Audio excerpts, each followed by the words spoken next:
Merhaba arkadaşlar, Çin gezimiz devam ediyor.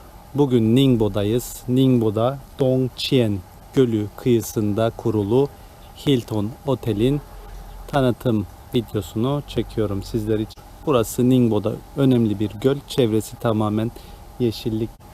Daha çok turistik yerlerin ve tarihi yerlerin olduğu bir yer. Biz de burada Hilton Otel'de birkaç gün geçirmeye geldik. Otel daha çok eski Yunan ve Rönesans tarzı detaylarla donatılmış. Çeşitli yerlerde farklı heykeller var. Mesela hemen girişte The Statue of David, yani Davut heykeli, o ünlü İtalyan Michelangelo'nun heykelinin bir replikası var. Şöyle girişte bizi karşılıyor. Evet, buradan yavaş yavaş ben lobiye doğru gidiyorum.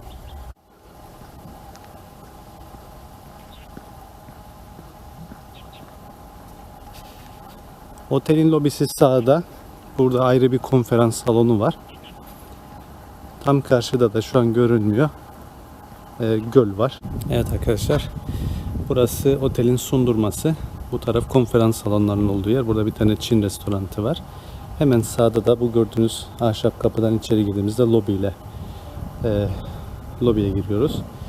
Hemen karşıda göl var. Hemen girişte yine Hilton'a ait bir tane Bentley marka araç var. Burada VIP müşterilerini almak için kullandıkları araç hemen önünde park edilmiş. Burada küçük bir tane şey var. Elektrikli tren var. Bunlar da çocukları falan gezdiriyorlar otel çevresinde. Öyle. Hilton Ningbo Dongqian Lake. Evet. Lobiye giriyoruz. Size dediğim gibi karanlık, siyah, koyu renklerle dekor edilmiş böyle her yerde küçük heykeller var, büyük heykeller var. Burası lobi. Mesela burada büyük heykeller var. Karşıda da heykeller var. Böyle portreler var. Daha çok Rönesans ve dediğim gibi eski Grek tarzında tasarlanmış, dekor edilmiş. Hemen girişte sağda lobinin olduğu yer. Yine lobinin üzerinde güzel bir yağlı boya çalışma. Hemen sonra oturma yerleri. Ve burada da lobide kahve içebileceğimiz bir Starbucks var. Küçük. Yine böyle geniş lobide oturma yerleri var. Ve burası da otelin iş bahçesi. Lobiden çıktık. Göle doğru gidiyoruz. Çok uzak değil buradan. Göl yaklaşık 100 metre.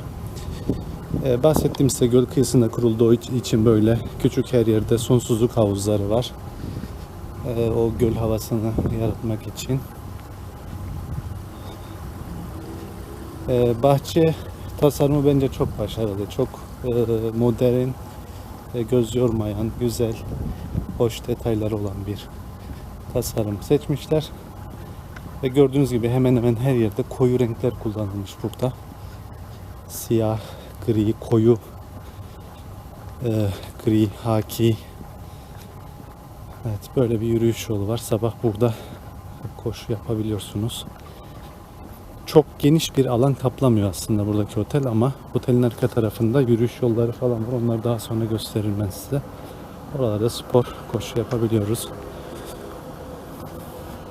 Böyle yeşillikler içerisinde bir yer. Burada yine çok güzel bir heykel var. Yine böyle eski Yunan tarzı bir heykel. Bunun ismi neymiş bakalım.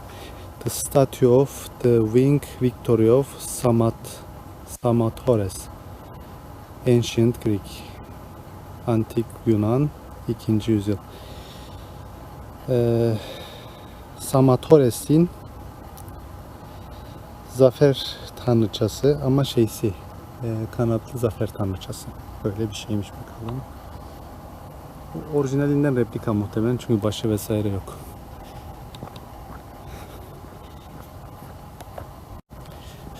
Burada bir tane botların yaklaştığı yer var. Şu an kapalı burası ama bot turu falan yapılabiliyor burada. İskele karşıda hemen ve Dongchien Gölü'nün genel görünümü böyle. Karşıda evler var. Normal halka ait. Yine karşıda yeşil tepeler vesaire var. Burada yine Hilton'un o konferans salonunun olduğu yer ve Çin restoranının olduğu yer. Aslında göl buradan ufak gözüküyor ama göl ufak değil aslında. Çok kıvrımlı. Burası da böyle bir dalyanın içerisine kurulmuş. O yüzden buradan bakıldığında göl küçük gibi gözüküyor ama aslında bu karşıda gördüğünüz tepelerin arkasında da göl devam ediyor. Bot turu falan yapabilirsek böyle detaylı gösteririm. Böyle güzel doğa içerisinde, yeşillikler içerisinde bir otel. Otelin böyle genel görünümünü de göstereyim ben size. Bu şekilde. İskele'den çıktık. Ben otelin diğer bölgesine doğru yürüyorum. Şu an solumda göl. Sağımda ise otel var. Oteli görebiliyorsunuz. Çok yüksek bir bina değil. En yüksek yeri 5 katlı. Odaların çoğu ne yazık ki şey görmüyor. Gölü görmüyor. Artık tasarımdan mı bilmiyorum. Hemen şu karşıda gördüğünüz yer restoranın olduğu yer. Hemen böyle gölü görüyorsunuz. Bu gölde balık var. Bu arada sabahları balıkçılar yani gölde dolaşıyor.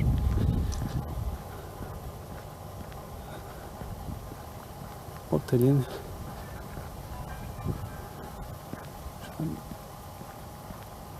evet, burada bir tane düşünen adam heykeli var. Yanlış değilsem bu Rodin'e ait.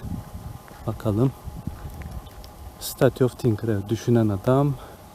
Auguste Rodin, evet, doğru hatırlıyorum. Ünlü deliler düzeltiyorum, huzur evlerinde kullandıkları şey heykel. Burası otelin diğer girişi.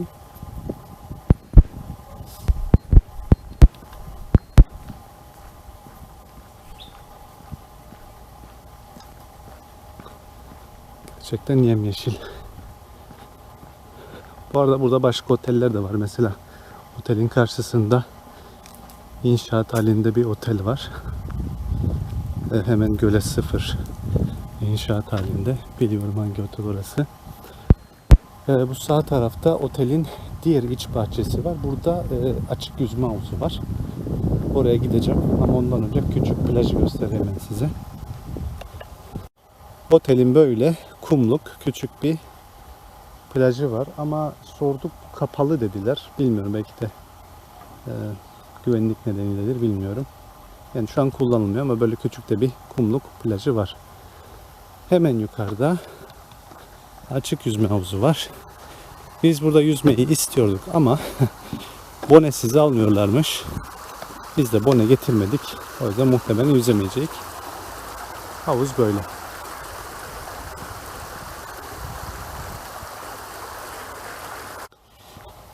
Açık yüzme havuzunu gösterdik. Burada böyle göl içerisine giren küçük bir yarımada var. Oraya da gidelim. Oradan da böyle gölün genel manzarasına bakalım. Ve otelin daha başka yerlerine gidelim. Burada yine her yerde olduğu gibi heykel var. Bunun ismi neymiş? The Statue of the Three Shades. 3 gölgenin heykeli. Bunu daha önce görmemiştim ama etkileyici, güzel. 3 tane erkek bedeni yere doğru eğilmişler. İlginç. Bu da Rodin'e aitmiş. Rodin'in birçok eserini gördüm ama bunu bir şekilde görmemişim. Güzel. Dediğim gibi işte Rönesans dönemi ve eski Yunan konsepti ile tasarlandığı için her yerde böyle heykeller var. Evet, inşaat halindeki otel karşıda.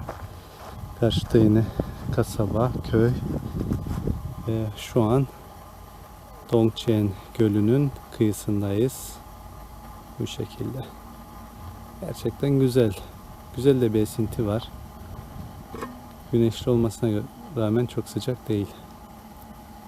Gerçekten dinlenmek için güzel bir yer. Burası da gördüğünüz gibi kıvrımlardan bir tanesi. Küçük bir dalyan oluşturmuşlar. Etrafını da otelle kaplamışlar. Gerçekten güzel. Koridorlar bu şekilde. Gördüğünüz gibi kapkaranlık. Ve bu şekilde güzel yağlı boya tablolar var. Bu kime aitmiş? Oboninikov. Muhtemelen Rus bir ressama aittir. Zaten Sibirya'yı falan gösteriyor galiba.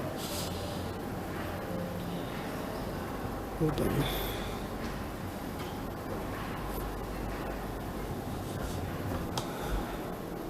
Asansör.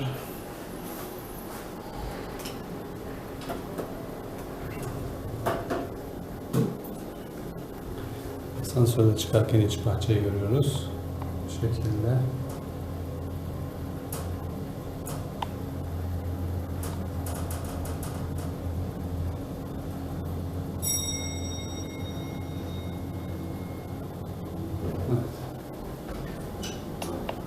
Evet, koridorları da bu şekilde arkadaşlar. Yine koyu renklerle tasarlamış, kapkaranlık. Geceleri korku filmi gibi gerçekten. Yani kaldığımız oda bu. 15.05. Odaya girmeden önce böyle koridor göstereyim ben size. Tek aydınlık yer burası. Bu da güneye baktığı için böyle koridordan göl gözükebiliyor. Evet. Bu şekilde. Tek aydınlık koridor burası arkadaşlar. Her yer kapkaranlık. Evet, odaya giriyoruz. Hemen girişte doğrudan yatakların olduğu bölüm. Sağ tarafta küçük bir çalışma alanı. Tabii biz burada bir şey yapamadık çünkü bebeğin beşiğini koyduk. İşte saat, not almak için yerler, bilgilendirme formları, bir tane takvim. Burada okumak için kitaplar. Hepsi Çinceydi, o yüzden bir şey okumadık. Zaten vaktimiz de yoktu. Evet, girişte sürme kapalı bir bölüm var. Hemen karşıda dolap. Dolap konusunda iyiydi. İki tarafta, karşıda da dolap var. Bol bol yer vardı. Burada banyonun, lavabonun olduğu yer. Burada tuvaletin olduğu yer. Bayağı sanatsal tasarlanmış. Hemen burada camlı bölüm. Bol bol aynanın olduğu yer. Aşağıda kolaylıklar. Tartı var. İşte saç kurutma makinesi. Burada kettle var. Ve burada belki de odanın en güzel yeri burası. Böyle camlı, geniş bir küvet. Hemen solda duş ve karşıda bahçe, iç bahçenin manzarası. Bir de böyle göstereyim. Dediğim gibi çok karanlık, çok böyle kasvetli bir havası var. Koyu renkler kullandıkları için ama temiz, sessiz ve konforlu bir odaydı. Burada küçük bir kanepe. Burada küçük bir mutfak bölümü var. Aşağıda mini bar. Mini barı kullanmadık çünkü paralıydı. Burada yine çay servisi, kahve servisi ve buradan balkona çıkıyoruz. Bir de böyle göstereyim arkadaşlar. Evet. Basit bir oda. Burada da büyük ekran televizyon. Bu da bizim balkondan manzaramız. Bu da diğer odalar. Arkada orman. Bu ormanın içinde bir yürüyüş yolu var. Otelin diğer binası.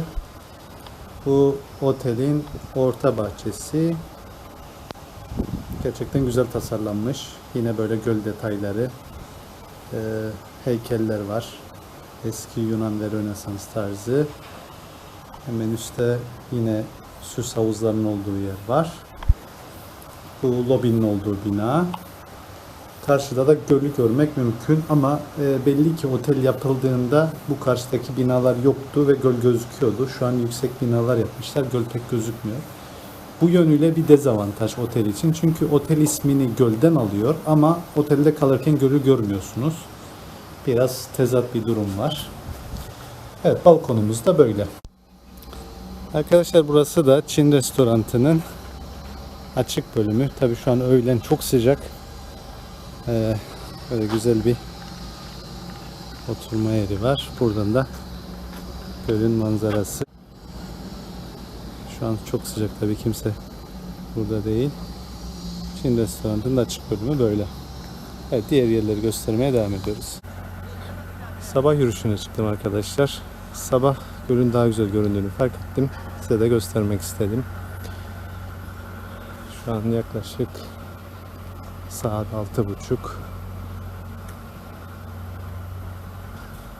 Daha erken saatlerde gölün üzerinde sis oluyor. O sırada görüntü alamadım. Böyle.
Şimdilik bu kadar. Otelde çocuklar için tasarlanmış bir oyun alanı var. Sıra dışı şeyler var burada. Onlara bir bakalım. Burada mesela bir tane Transformers robotu var. Hemen burada iç bahçede akşamları ışık gösterilerinin olduğu bir platform var. Değişik ışıklar, lambalar. Yani gece çok daha güzel ama her akşam çalıştırmıyorlar bunu. Onun dışında hemen sağ tarafta platform tırmanışı yapılan bir yer var.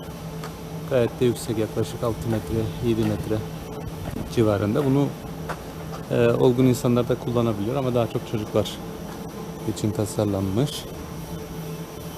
Onun dışında burada bir oyun alanı var. Gayet büyük.